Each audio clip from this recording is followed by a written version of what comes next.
That's the great trick of writing a good bad guy. No good villain sets out thinking, I'm going to do this awful thing. They have their reasons, and their reasons are important to them, and they're going to risk life and limb for these reasons. They're brave, they're smart, they're committed, they're all these great attributes. He's just playing for the wrong team. And if you can't be James Bond, be Dr. No. Hi, this is William Sadler. I played Sloan from Section 31 on Deep Space Nine, and this is Trek Untold.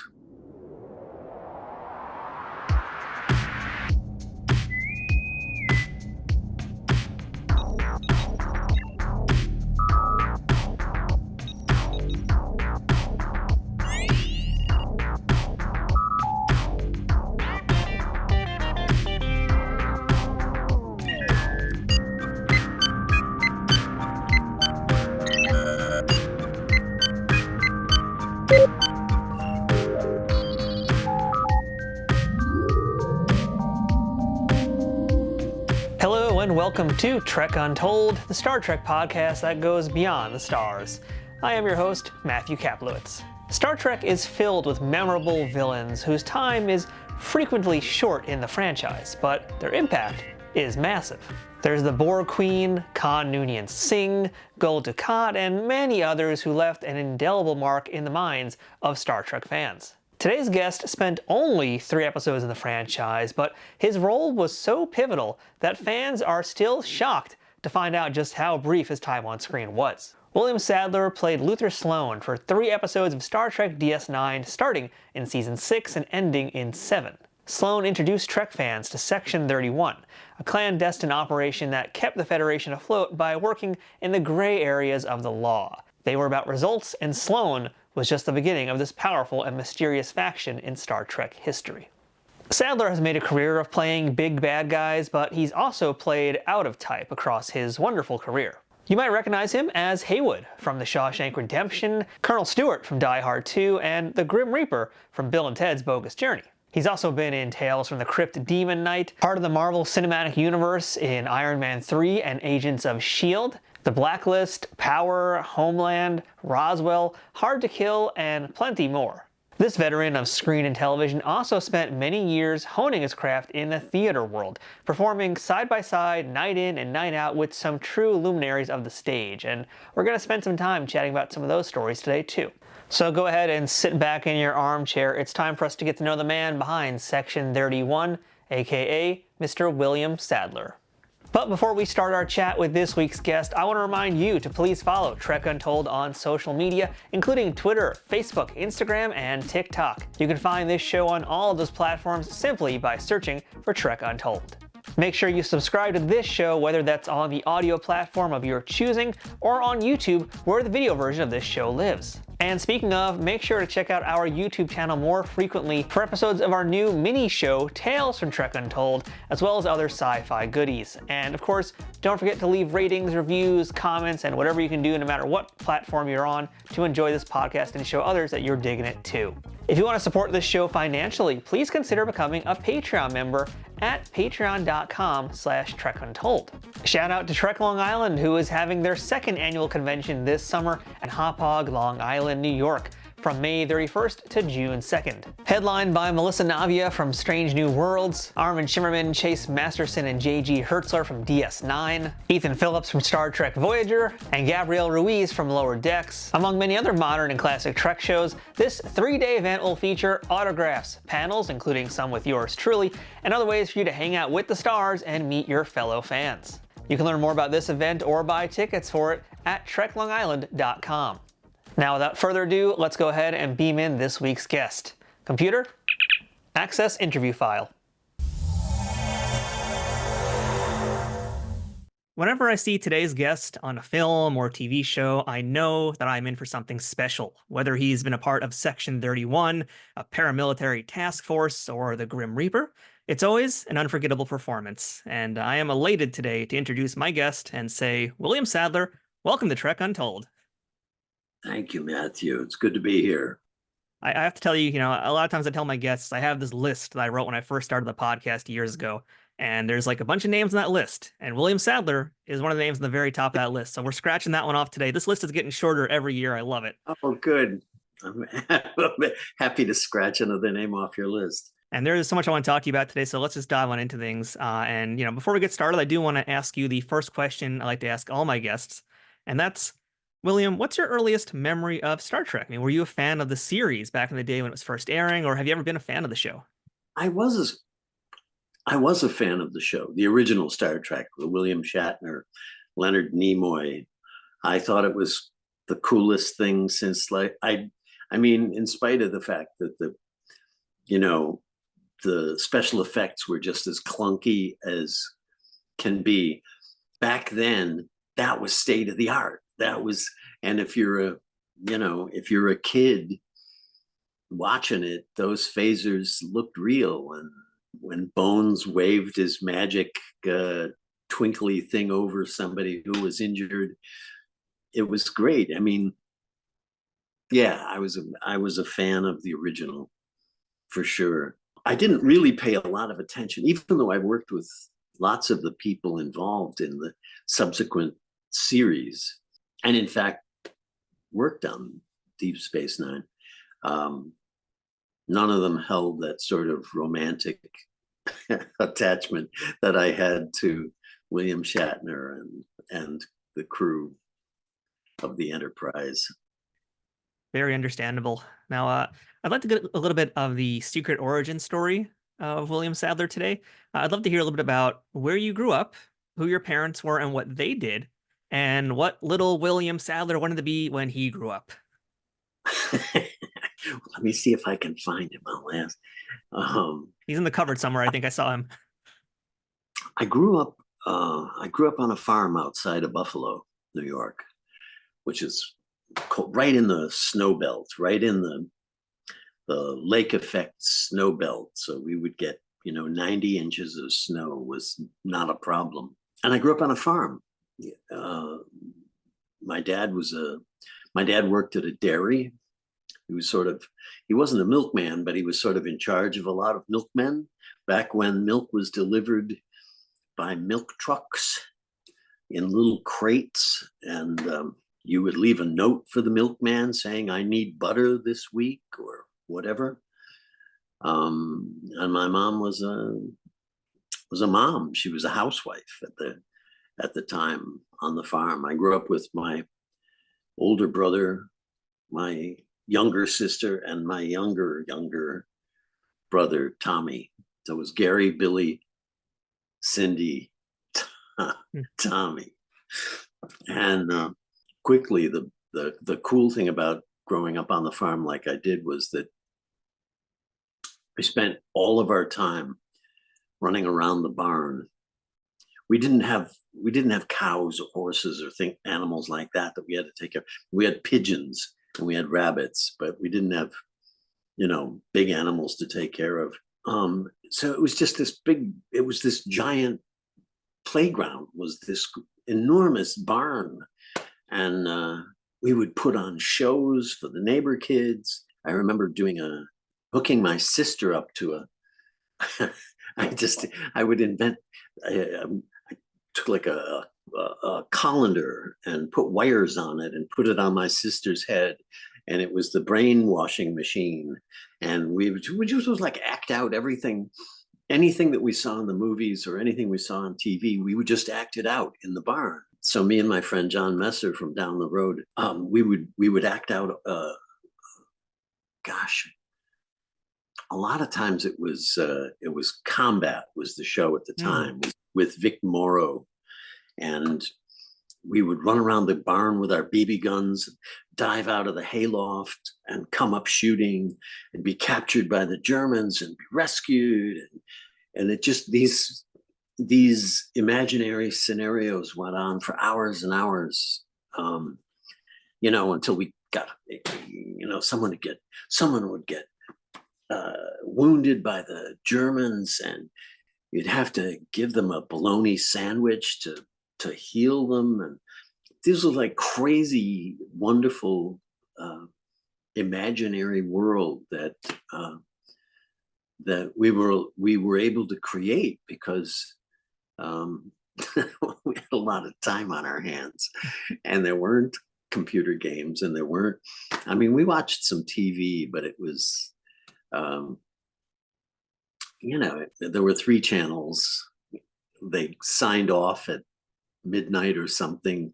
They played the Star Spangled Banner and went off the air. So I feel like a visitor from another time zone. Oh, the one thing I have this great memory of me and John Messer, and this has to do with Star Trek. Actually, he had a chicken coop, this small chicken coop that didn't have chickens in it anymore. So we took it over, and that was our spaceship. And we took mayonnaise jar lids and we painted numbers on them and nailed them all over the wall of this chicken coop. And we would sit on the dirt floor and look out the window of the chicken coop, and we would use these mayonnaise lids as dials to dial up warp speed. And and we flew the chicken coop all over the universe. And then we would pick up our BB guns. We'd land on strange planets, and the planets never had gravity. So so the two of us, like 10 years old, something like that, would pick up our BB guns and go floating out into the field behind the chicken coop, like there was no gravity, But anyway, that was sort of the childhood. There were just hours and hours. I realized some years later that I had sort of been rehearsing for these action movies that I did. I mean, that dive out of the hayloft and come up shooting. I think I did that on Die Hard 2. It was. I think I was rehearsing for this career that I ended up having. So when you weren't running around shooting imaginary Germans and flying in the USS Henhouse, when did you realize that acting could be your profession? When did you know that acting was going to be it for you? I didn't. I was going to be a stand-up comedian. I told Joe, I was around Buffalo. I was Banjo Bill Sadler. I learned to play the banjo, and I told jokes. I thought that was going to be it. Until I had an English teacher named Dan Larkin, who my senior year in high school, I had already been in the variety show like a couple of times, and won, the Grange Hall in town gave me a $25 stipend and it was like I was winning awards with my stand-up. And Dan Larkin said, "Why don't you try out for this play? We're doing a Harvey this year." And I auditioned for it, and I got the role of Elwood P. Dowd, the guy who sees an imaginary rabbit, and had a great time. And then I followed that up at his suggestion. I followed that up with a Pulitzer Prize winning play called The Subject Was Roses. Anyway, the director of that play, and by that time I was sort of completely hooked. I mean, acting this was going to be the I don't know that I thought it was going to be a career, but it was a way to, I was already good at it, or good at parts of it. And it was a way to understand humans in a way that I had never heard explained by my parents or anybody. There wasn't great communication with my parents. Did you find that it was like the act of playing the characters, or just being around people playing characters that was kind of like informing you? It was it was kind of both, but it was the creating characters.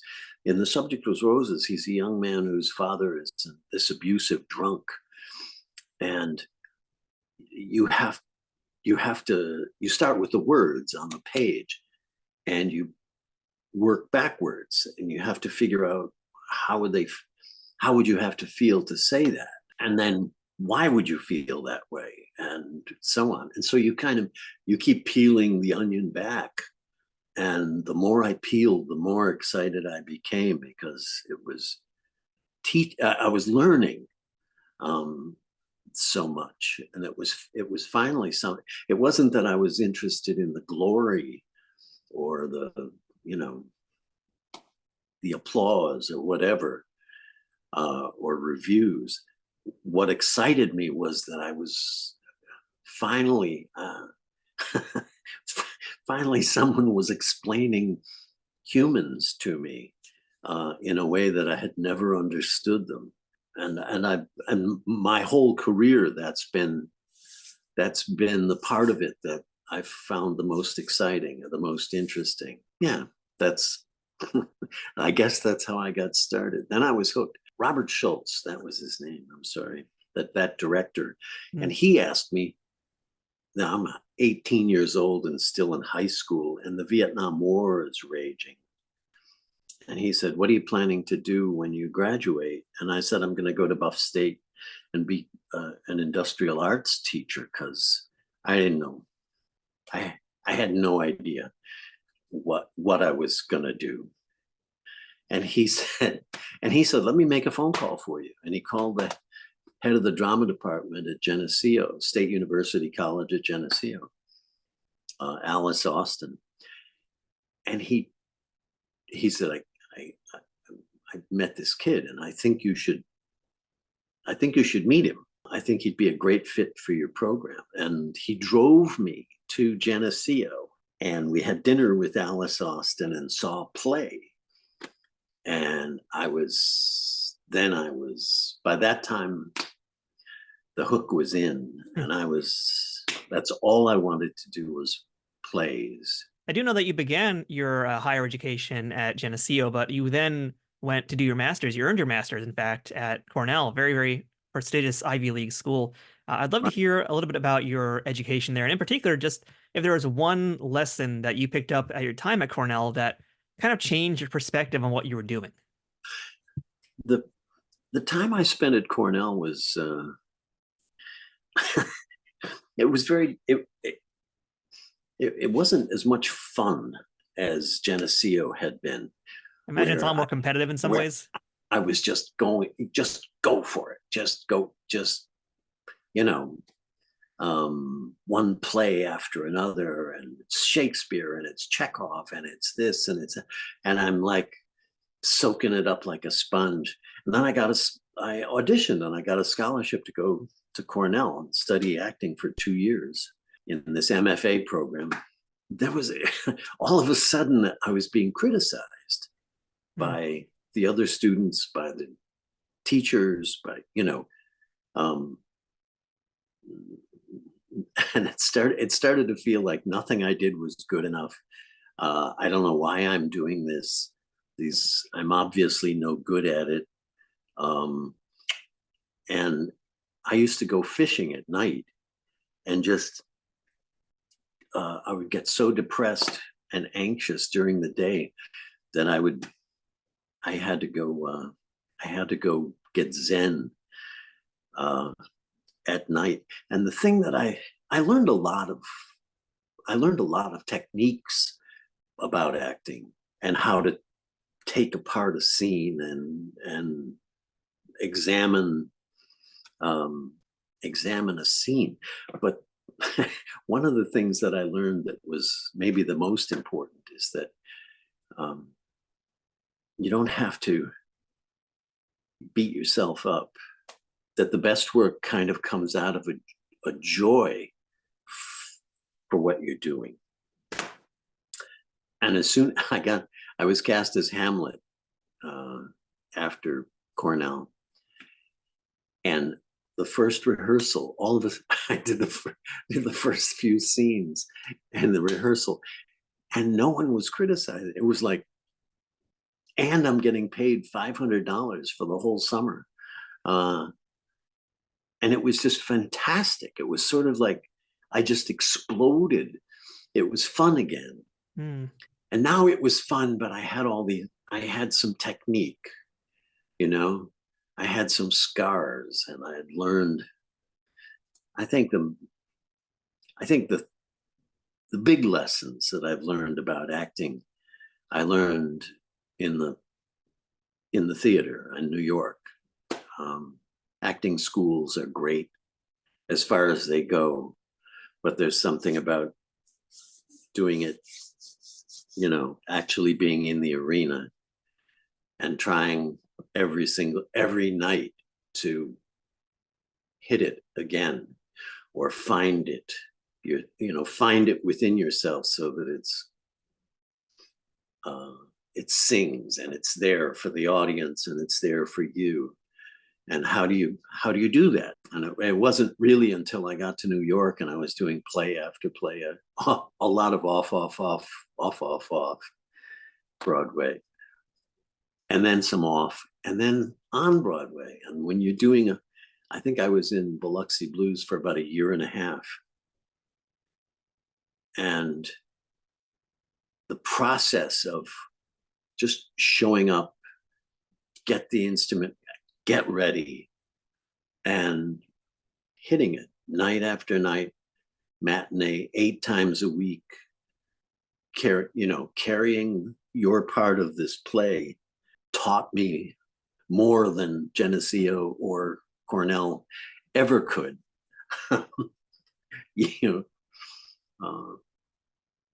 Anyway, yeah, that was sort of the beginnings.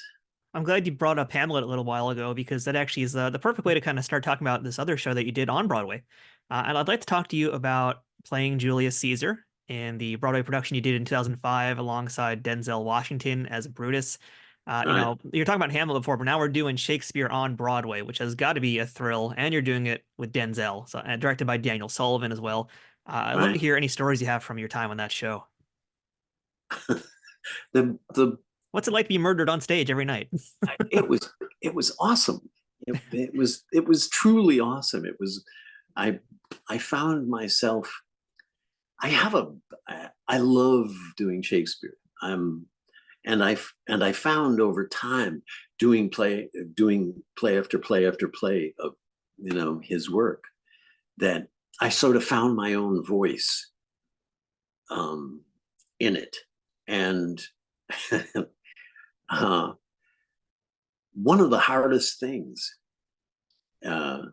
aside from doing a live Shakespeare on Broadway 8 times a week to this huge house of people, and making it happen new every single night, like this. I've never said these words.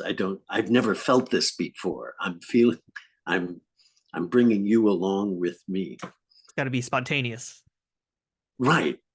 It's got to be spontaneous, but it's the 58,000th time you've done it, and that's the great trick always. But I did this nude scene in it. Daniel Sullivan asked me if Caesar could show up nude. He's getting a massage the morning that he died, the morning that he's going to be killed. And Calpurnia comes in and they have an argument. She doesn't want him to go to the Senate. And he says, come on, I'm going. I don't care what you say. I'm, and one of the hardest things to overcome was this being naked on stage, and figuring out how to where to put the towel when you sit up on the massage table, so you can do the scene and people aren't looking up the towel, the first 8 rows, and it was this funny. It's a funny problem to have, because Caesar doesn't care who sees him. I mean, this is his wife. These are his servants. It doesn't matter. To him, he's completely impervious to, I'll walk around naked if I want to, he's Caesar. But the actor was self-conscious, and so was Tamara Tooney, self-conscious, and it was like this thing we had to make it go away, and just it's incidental to the scene. It isn't the point of the scene. It isn't, and I always thought it was a hard thing to do, but I think it was useful for the audience to see, and I'm sure that's why Daniel wanted it there, was to see Caesar when they stab him, when they kill him in about 5 minutes from now. They're not stabbing a suit. This vulnerable, simple white body. That's where all that blood is going to come from. That's where all the wounds are going to be. It's kind of showing the frailty of this man who's a ruler of everything, but at the end of the day, he's still just flesh and blood. Right. And I sort of leaned into the frailty of Caesar as well. I gave him like a tremor, like a palsy that he kept having to hide, and that Calpurnia would hide for him, would keep other people from seeing, and so on. And so that was part of the playing of the character. But I loved doing it. I mean, the words are so powerful. You don't really have to do much, except let yourself be, let those words kick up whatever emotions in you they do, and it becomes fresh. You don't have to cook anything up, I guess is what I'm saying. You don't have to. That's one of the things we did at Cornell, was that we would try to cook up emotions and then do the scene, and and I found it frustrating and painful and not very productive either.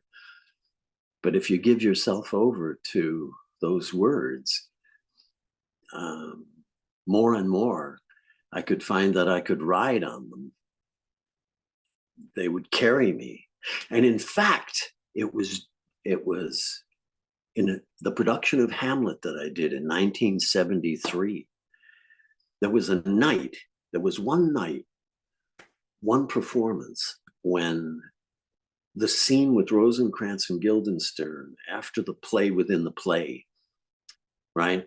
The king has gone crazy, and he's run upstairs, and he's a light. It worked. The play worked, and Hamlet was right to do this. And then Rosencrantz and Guildenstern come and approach him, and he says, I forget the words now, but it's something like, do you think I'm a pipe? You would play on me? You seem to know my stops. You seem to know exactly how to play me. You shits. And Shakespeare is often known for using little shits in his scripts. But the words got the emotions that the words led us to, began to throw me. The scene lifted off the page, and it went like 100 miles an hour. It went by in an instant, and I was thrown into the scene with Gertrude, with his mother, and the same thing happened. And I realized that I couldn't reproduce it exactly, not right away. But I realized that night that that's what you go for. That's what you need to let yourself be taken by these words. they have weight. They can hurt you. They can, they can bring up what you need, all the energy you need to play out the rest of the play. And that performance was over. I mean, it went by in a heartbeat, and everybody in the cast was like, "Oh shit, that's what it should look like." And of course, we spent the rest of the summer trying to reproduce that. But you asked, like, when, what have I learned about acting along the way? That was one of the moments I can point to and say, that was a lesson. And it took me a while to learn it. I do this thing now where I learn the lines and I learn the cues, and I know what's going to happen in the scene, and so does everybody else. But I've sort of taught myself to forget. Now forget all that, and let their words bring your words out. Let the scene bring out what needs to come out of you, rather than the other way around. You trying to cook something up. Kind of like you're the vessel for the text. But it requires that you not know what's coming. And of course you know what's coming, but you have to learn to do this little head trick where you trust that it'll all show up. It'll all be there when you need it. I guess I'm not sure I made that very clear. I think we get it. No, I think that was actually pretty easy to understand as far as like this character. It's Shakespeare is a complicated kind of world, and it's interesting to kind of hear how people tackle these characters, because there is a precedent of here's a play that's from 500 years ago, but you do need to make it fresh somehow, and you need to make the audience understand what's happening and relate or empathize or whatever the emotion is you need them to feel, and that's got to be a challenge to just do that character like that has so much history behind them. Well, and the fact that the reason that we keep doing Shakespeare, and actors talk about how much fun it is to do Shakespeare, is because when he was such a good observer of the human condition, when he wrote Romeo and Juliet, when he wrote what the lovers say to each other, or it just rings true. There's a human truth in everything Hamlet does, in everything Horatio does, in Rosencrantz and Guild. Everything that his characters say and do has this has a kind of a human truth.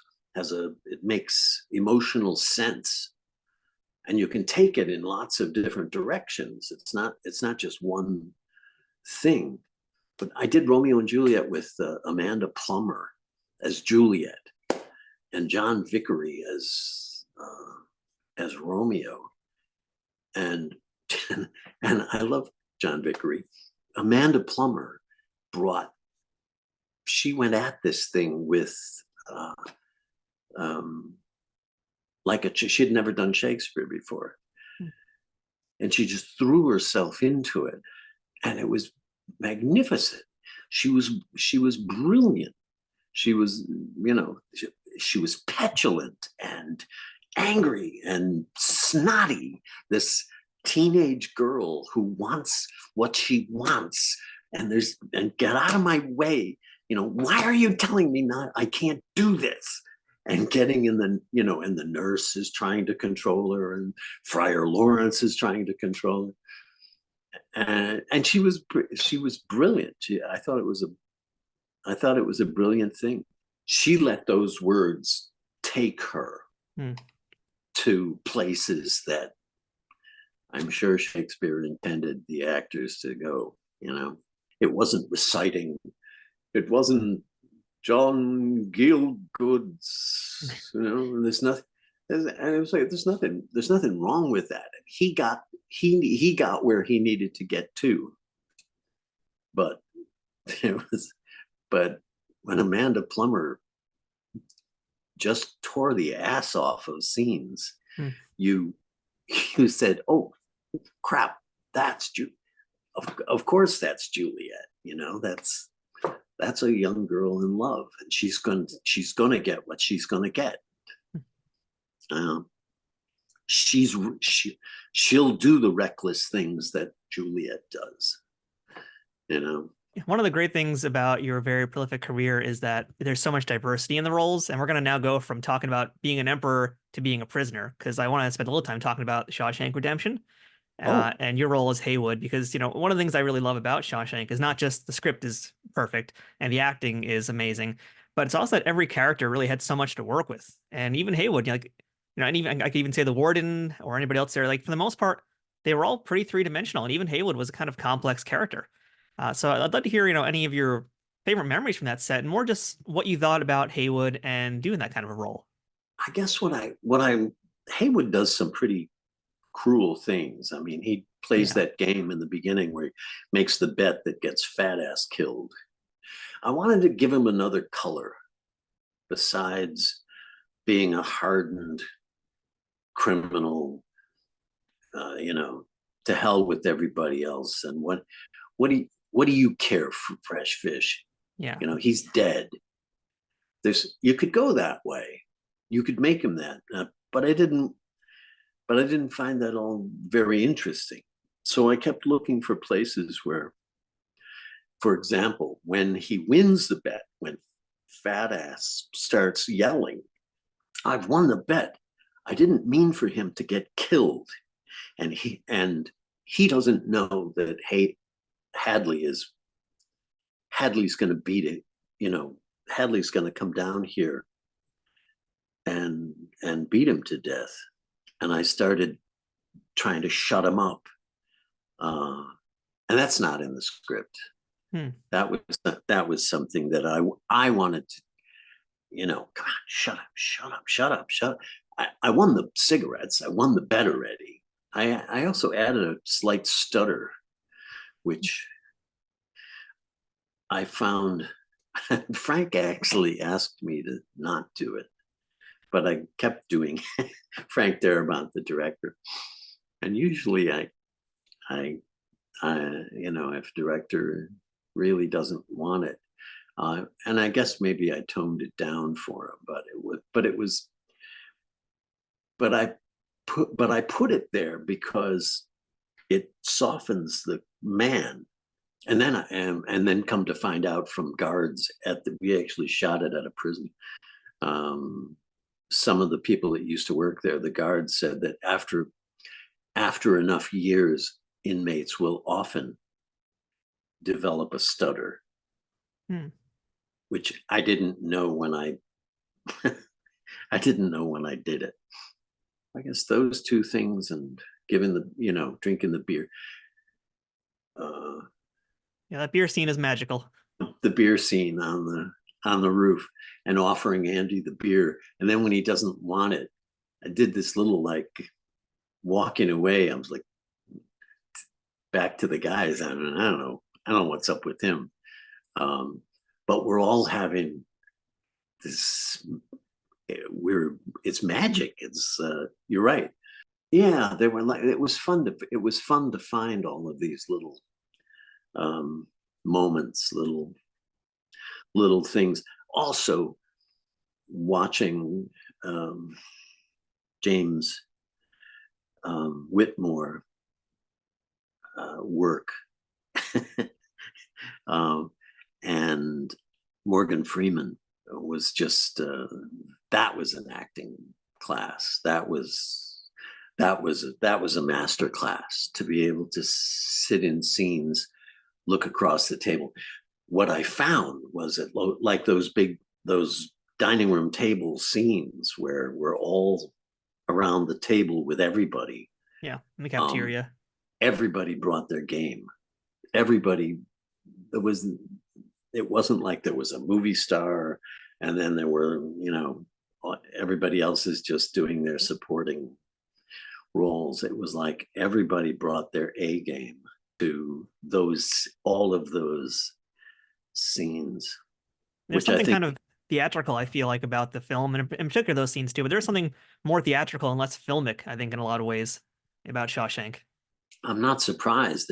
They deliberately chose actors who had strong theater backgrounds because Frank wanted an ensemble. He didn't want this to be a movie star driven story, even though there are main characters.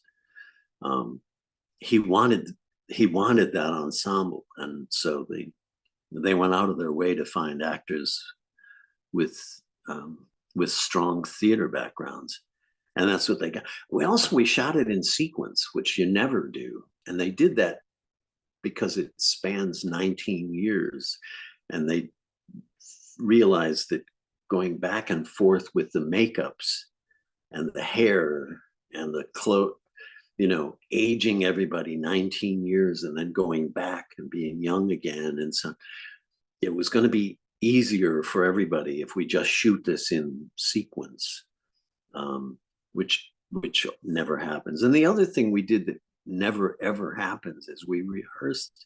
We got to the set a couple weeks before we started filming, and they taped off in this big rehearsal room.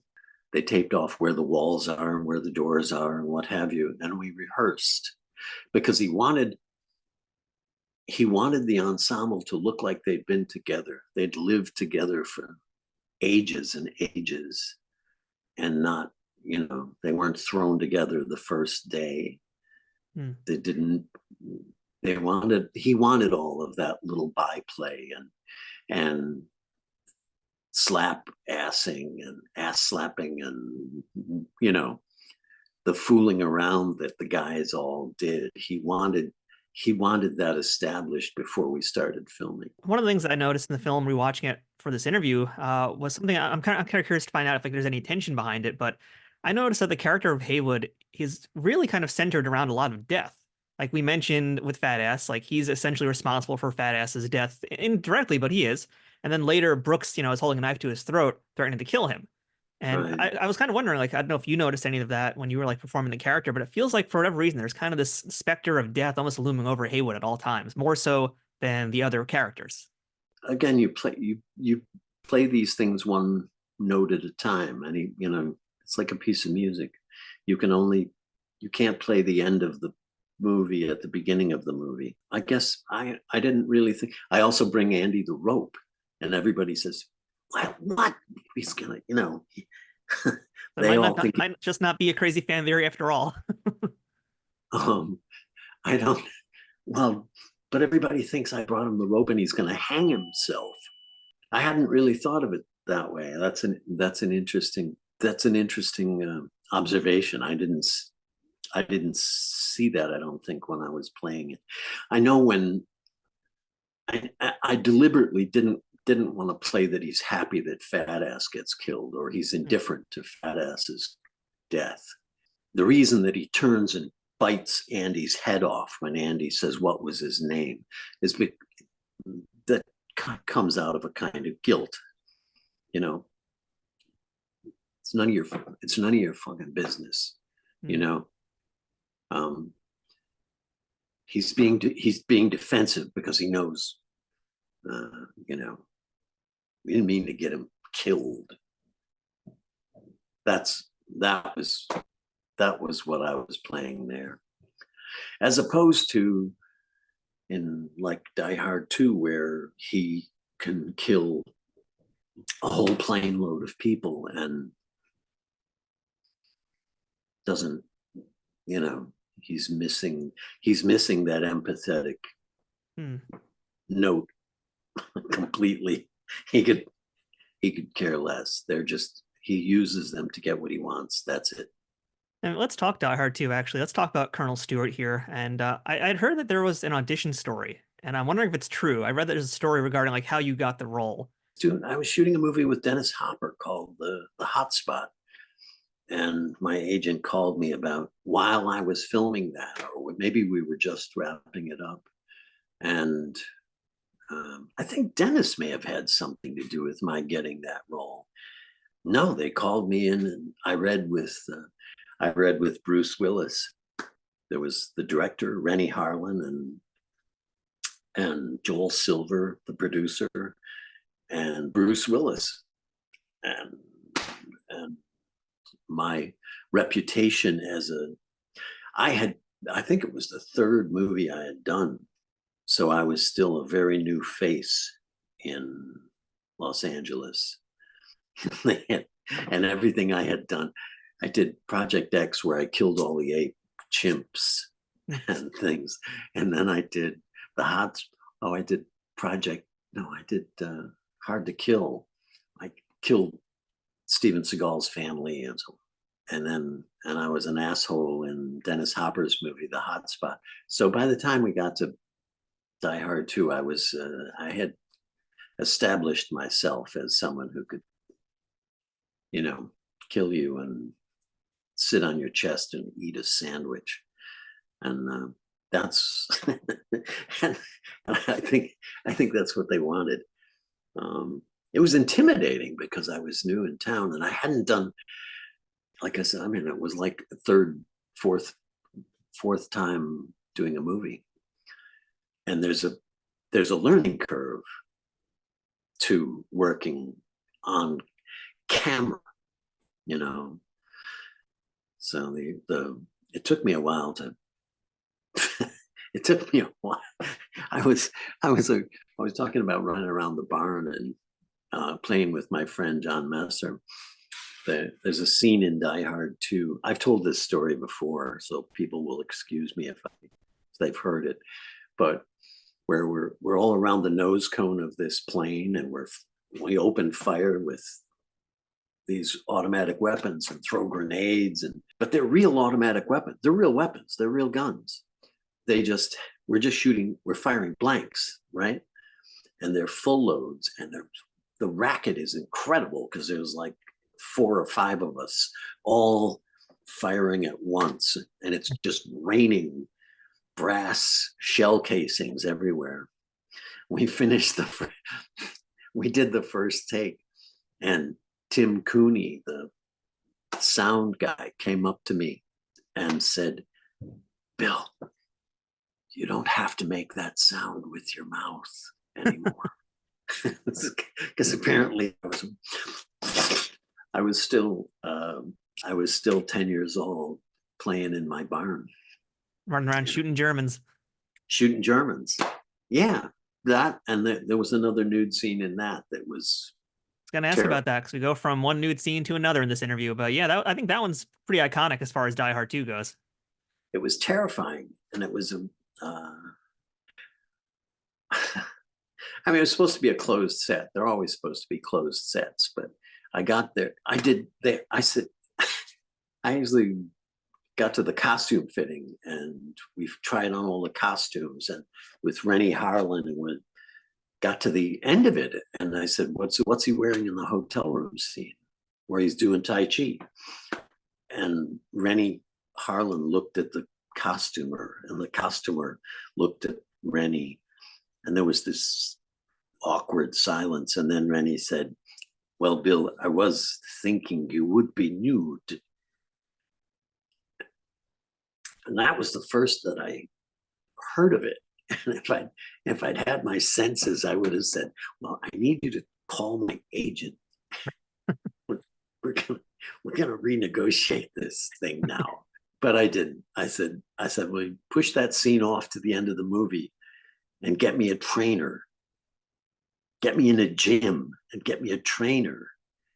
And that's what they did. They hired Keith Kuba to work with me.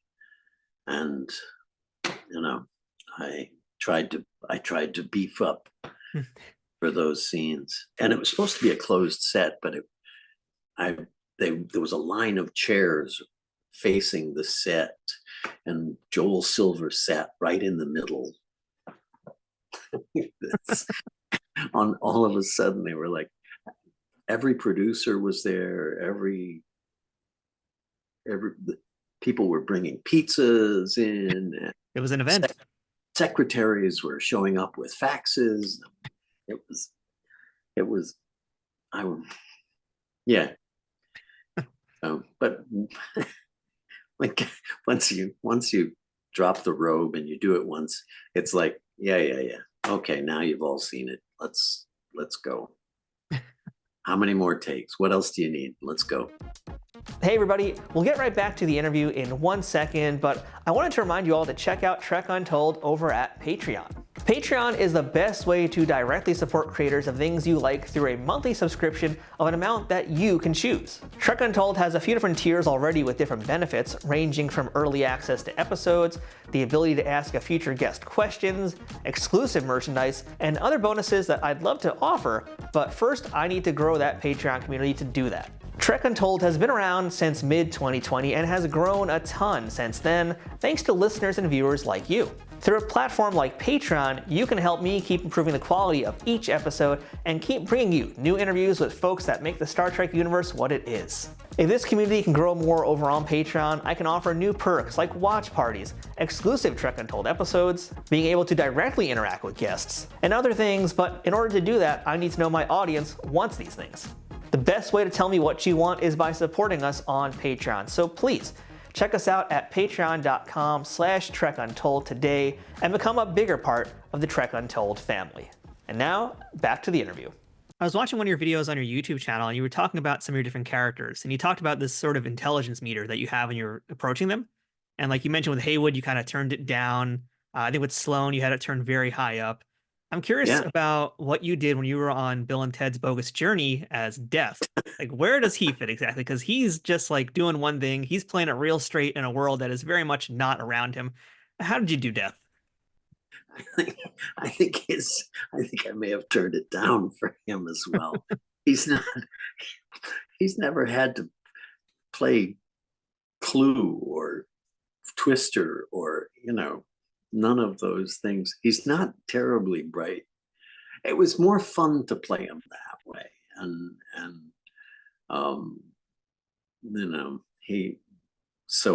I turned his IQ meter down somewhere around where Heywood's is. It's funny. Characters are funny or funnier when, as you turn that meter down, as they get less and less bright, they sort of see less and less of the world. They until finally they only see what's right in front of them. Kind of like a dog. I guess I've been playing chess recently with my 7-year-old grandson, who's really good at it for some reason. And but I've been watching YouTube videos of people that are really, really good at it. And they're thinking, it's sort of when you turn that dial up, it's like you can, the further up you turn it, the more moves ahead you can see. So when I'm playing people that are, Colonel Stuart is one of them. He can, he knows what's going on behind him. He knows what you're going to do before you know what you're going to do. That's really sort of the difference is, whereas Heywood doesn't know what you're going to do until you do it. And then he's surprised by what you did. And the Grim Reaper is the same way. He doesn't expect to lose at these games. He doesn't expect to be dressed like a woman. He doesn't expect them to Melvin him. He doesn't expect to become part of the band and love it. It takes him by surprise. It's real fun just rewatching that again as an adult, because there's so many jokes I missed as a kid, and like now I can appreciate that. Oh, you're doing your best Seventh Seal impersonation while you're in this Bill and Ted world. It makes it even more hilarious. I hadn't seen Seventh Seal. I knew of it, but yeah, that's exactly. That's a joke within the. What's funny is watching him lose to these two idiots. You sunk my battleship. Yeah, you ever sank my battleship? Yeah. He's. It was great fun to play. It was. It's on the highlight reel. I was like, I really do. I'll probably be remembered for, you might be a king or a little street sweeper, but sooner or later you dance with the reaper. That's going to be probably on my headstone when I'm all done. Again, when I got the script, there was no accent. In fact, I called the casting people and said, I'm thinking of doing an accent. I wanted to do this funny accent that I heard back at the public theater. There was an actor named Jan Triskin who was Czechoslovakian, and he used to talk like that. Everything was, he had this heavy Czechoslovakian accent that made everything he said funny. And I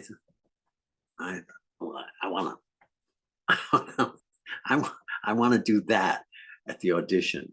And they said, "Oh, you probably shouldn't. You probably shouldn't do that." But I did it anyway, and it was good that I did, because it made it funny.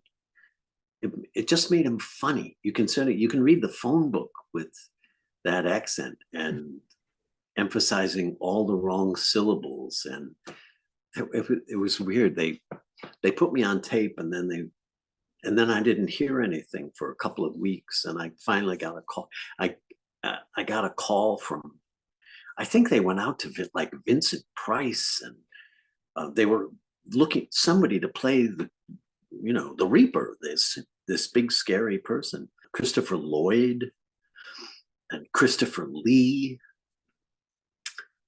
I think they thought they were considering. And finally, the casting person called me at home and said, "Bill, I need you to come back in. They think you're too young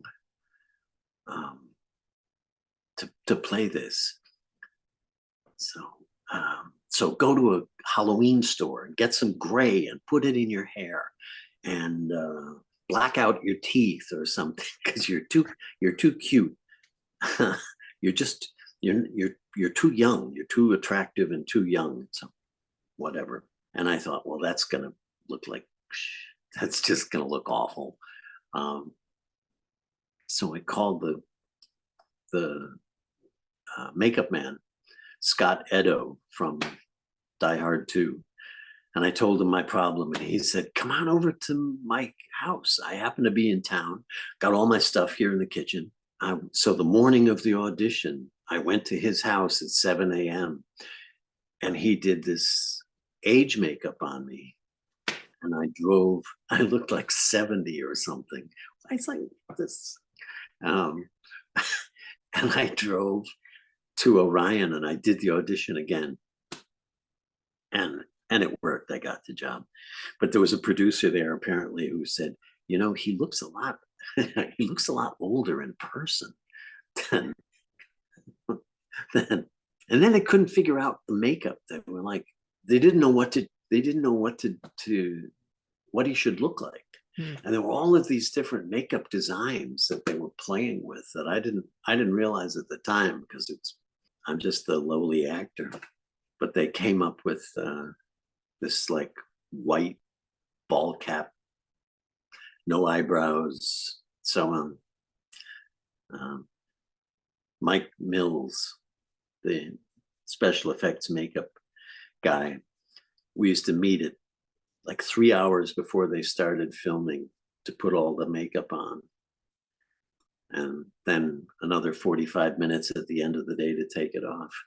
I was actually curious about that makeup. Like, I know they did your hands and your feet, but like, did they do more of your body in addition to that? Plus your head, of course. No, because he always has the robe on. I mean, they did my feet when we're in heaven and walking over this glass panel that the camera was looking up underneath. Then they did my feet and my legs, I think, but they always did my hands. And there was this little squadron of people who spent the whole day getting the white makeup off the black robe, because it was on my neck and my chin, and as soon as you turn your head, there's like this big white stripe on the black robe. So I forget, there was some chemical that they used that They probably shortened my life by 10 years with this chemical, but it was worth it. Well, William, let's beam into our Star Trek discussion at last here. We're talking about Section 31 agent Luther Sloan, and you appeared in 3 DS9 episodes, which were Inquisition, Inter Arma Enum Silent Legis, which is one of the longest names in Trek show history, and Extreme Measures. Now, I'm curious to know if you had ever auditioned for Star Trek before you got the part for Sloan. No. First time. And I didn't audition for Sloan. Really? They called my agent and said, would he be interested in playing this role? And I read the script, and I was immediate. First of all, I was a Trek fan, so there was that, and I thought, oh, cool, I got a chance to be, Star Trek is sort of a part of the fabric of our culture, And the very first thing I read, I was hooked. The very first thing that Sloan does, I only saw the first episode, is he's sitting there. He's sitting there watching Dr. Bashar sleep. And I thought, that is the creepiest thing I've ever heard. It was great. I thought it was like you don't have to do anything else as a character. That audience already thinks you're the creepiest person alive, and then he wakes up and I think he was modeled after Oliver North, but he was somebody who was sure he was doing he was doing something illegal because it was good for the country, or so he thought, or so the powers that be thought. And I thought that was great. That was a fascinating idea, that there was this organization in the Federation that the Federation doesn't even know exists, that keeps stepping in and fixing things, step in and give that planet a pandemic. You didn't think you won that war by yourselves, did you? That sort of that kind of powerful evil. There are no rules. There's nothing he won't do for the Federation. And the Federation can stand there and say, well, we don't, we have rules. We can't do this and we can't do that.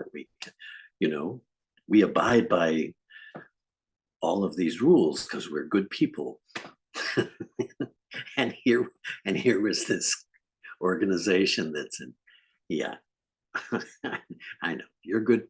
You be good people, and I'll see what I can do about that war you're trying to win. The interesting thing about Deep Space Nine is that really all the bad guys are not just mustache twirling bad guys. Every single one of them has so much depth, and they all believe that they're doing the right thing.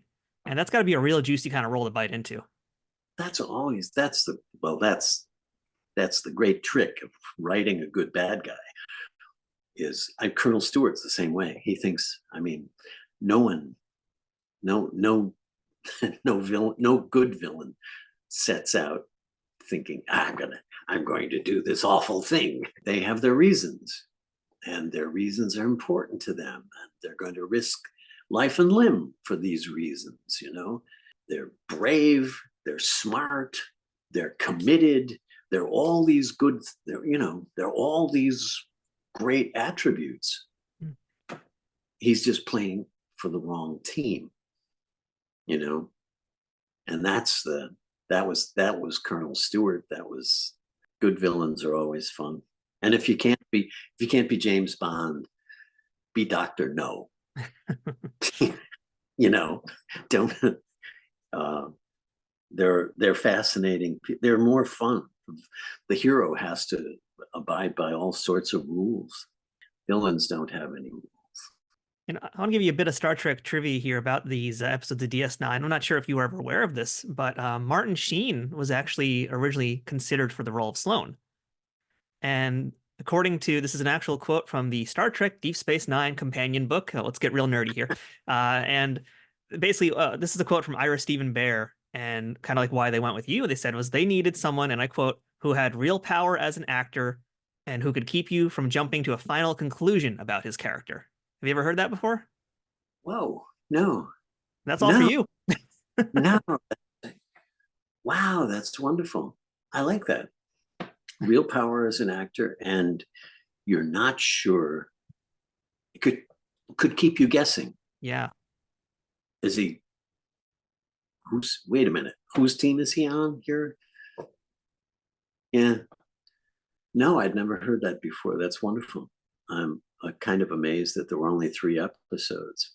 Same. Like I rewatched them for this interview, and I'm like, wait, there's only 3? Are you kidding? Like it feels like you left such a bigger mark on the franchise. I know. It's so good. And I have to tell you, this is just kind of kismet, because I was looking on one of the many Star Trek Facebook groups I'm in, and somebody was just talking about Sloan, and they literally had just said what I said to you, which was like, I can't believe he only did 3 episodes. I can't believe they wanted Martin Sheen. I'm honored. That play that I mentioned in the beginning, the subject was Roses, the Pulitzer Prize winning play. Martin Sheen played the young man in that on Broadway, and it kind of launched him. I'm a huge Martin Sheen fan, so that's really nice to know. I wonder if he just wanted too much money or something. Who knows? I think they found the right choice though, regardless. And yeah, I do want to also compliment your performance here as the character, and that I really love the body language of Sloan. We mentioned that Sloan is, with Bashir sitting in the chair and he's doing the classic Sloan slump, I like to call it. But even then he's just like, he has this real physical presence of one part dominance, but other part submission, because he has to pretend he's someone else. But really, we know that there's so much more to this character. It's a lot of complexity to him. So I'd love to hear what you thought about the physicality of who Sloan was. And I should also add on top of that, how much did the outfit you were wearing, because you had a few different outfits, but especially that black leather number, how much did that kind of influence what you did and how you physically approached him? The wardrobe can have a tremendous effect on how he has a strong backbone. If you have all the power in the room, you don't have to lean forward. And I don't know that he slumps. But when he's in control of the whole world, the whole situation, he's not on guard. He can get what he wants without raising his voice, without intimidating someone with his physical presence. I'm not a very intimidating, well, I guess I shouldn't say that. I guess I intimidate people, but they shouldn't be. But yeah, and I love the costume. I mean, that black leather thing was, how could you not stand up straight?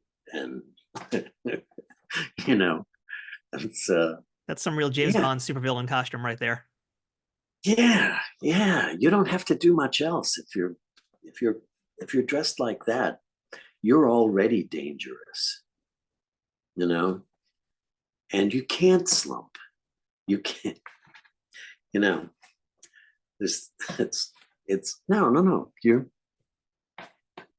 shoulders are back and your back is straight, and you don't have to raise your voice. And like I said, if you have all the power if you're holding all the cards and you have all the power, you tend to lean back in your chair. Yeah, I just heard a story recently about Andrew Robinson, who was a character on the show called Garrick. And he basically came and did 1 episode, and turned out they loved him so much, he became a fixture throughout all 7 seasons. Now, for your part here, did you know that Sloan was going to be part of this 3-episode thing, or was it supposed to be like a one and done, and that would have been it? I didn't know. I didn't know when I started it. I thought maybe there would be more. I would have enjoyed coming back. Maybe he's just such a strong flavor, you don't need a lot of that's I don't know if that's the phrase to use, but it doesn't take much of it to shake up the whole universe. Yeah. which I guess he did. And proud to. Thank you. I'd love to hear also if you had any memories of working with Siddig Alexander as Bashir. If you had any, 'cause he was basically your scene partner for really all three of your episodes, more or less exclusively your scene partner. What was it like working with Siddig? Poor guy he had to put up with me for the. He was terrific. He was lovely to work with. They have a thing on the Star Trek shows where you have to be letter perfect, every line. There's no improving. There's no hemming and hawing. They write these words down exactly the way they want them, and he also made. It's hard to step into a show. It's always hard to step into a show as a guest, the guest actor, the guest star, because everyone on the set, everyone in the room they all know each other. They've all eaten lunch together. They've been together for a year and a half or 2 years or 3 years. It always feels like you're stepping onto a bus that's barreling down the highway already, and you don't know anyone, no one, until later in the day when the camera guy comes over and says, "You don't remember, but I worked with you on the . Siddig, I will say they went out of the way to make me feel comfortable. Not quite like you're part of the family, because he's not. But you're an actor in our world now. Yeah, no, he was lovely to work with. I felt bad. I felt bad screwing with him so badly. So I want to talk about your final appearance in Extreme Measures, and in particular because this one's really interesting because it's really like Sloan is getting a 20-minute long death scene. And that's kind of unheard of in Trek, and the way it's done as well. It's a pretty unique episode. It's a really fun one to watch again. I'm curious if you remember anything from your final appearance as Sloan. I don't. I remember being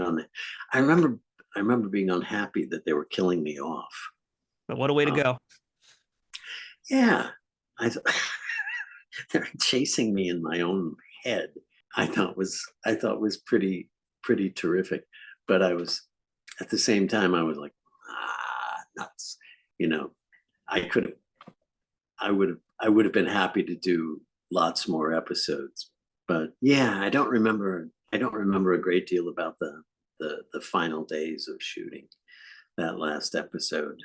Well, I mean, we know that Sloan is in theory no longer with us in that way, but this is Star Trek, anything can happen. And we do know that there is a Section 31 miniseries in progress. I know you probably can't say if you were or not, but would William Sadler want to come back into the Star Trek universe one more time as Sloan or maybe someone else? I would love to. I thought he was a really fun character to play. Somebody who is such a good chess player. Somebody who is so far ahead of the people that he's manipulating. No, I would love to do Sloan again. He has a place in my heart. All right, so William, that's pretty much just a few bits and pieces of your very, very prolific career, but what are you working on these days? I know you've got a YouTube channel that had some music here and there. Like, what are you up to now? Let me see if I have. Oh, I just happen to have one here. This is and that's the Kitchen Tapes. It's the Kitchen Tapes. It's an album. I put out an album of songs that I wrote. I've been writing songs for ages and ages and ages.